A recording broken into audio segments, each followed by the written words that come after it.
Hello, beautiful people. My name is Hadassah Vitar, and today we're going to talk about sleep.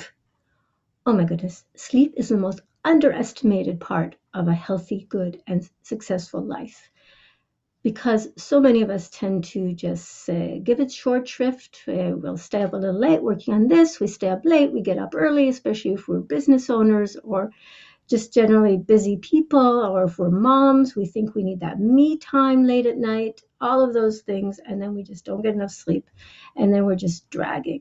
And we think, oh, we'll get caught up on the weekend. No, you cannot catch up on sleep. Sleep that you don't have is gone forever, just like time. So if you are one of those people who has a good sleep every night, then you are greatly to be envied because you've got a really important part of your life really dialed in. But for the rest of us, here are my top 3 tips for getting a good night's sleep.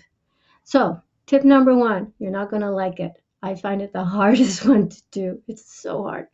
But that's the story that we tell ourselves, and we can work on those stories. Yes, I am a life coach. So, number 1 tip for getting a good night's sleep, turn off the screens an hour before bed. I know. But yes, this is what you need to do. And why do you need to turn off the screens an hour before bed? Because of the blue light.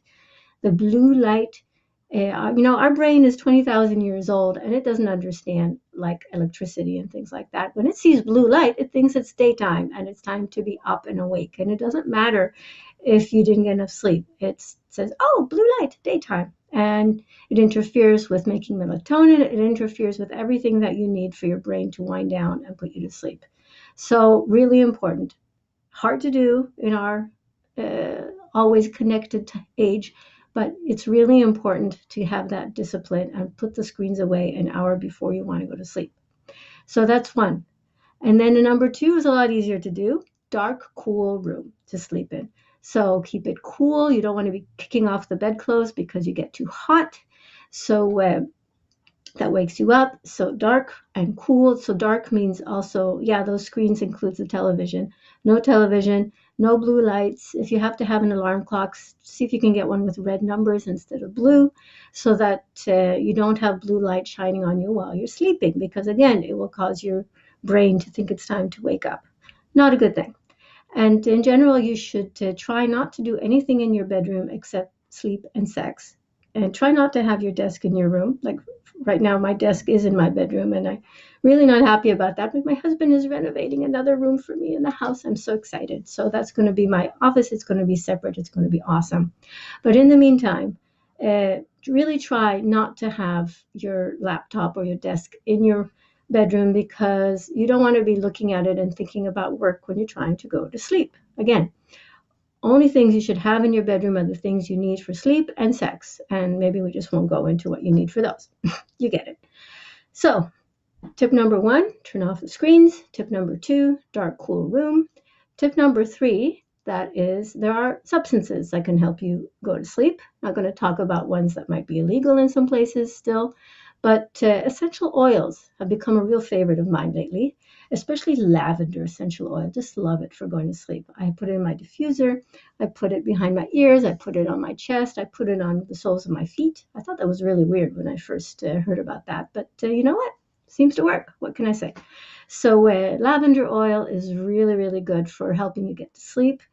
And there are other things that you can do as well. But for this video, I'm going to stick to just 3 tips. And if you want to know more, because of course I have more, then you can come visit me at hadassahvitar.com or energyqueens.com. Both will work. And when you're there, first of all, you can join my mailing list, which is 1 email a week usually, so I don't bombard you with stuff.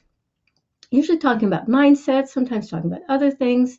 And if you do sign up for that, I will send you a PDF of my top 6 tips for having a good life after menopause. But even if you don't have menopause going on for you, then those are still good life tips. So it's not just sleep; it's just generally life. And so you can get that. And then also, while you're on the website, there's a sidebar. You can book a call with me or a Zoom call or even a meeting if you're local. And I would just love to talk with you. So if you got value from this video, please share, like, comment, all the things that will bring it to the attention of other people that you think could benefit from these 3 tips about sleep.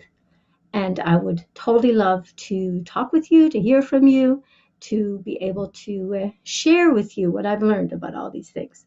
So everyone, have a great day. Remember, I love you. Bye.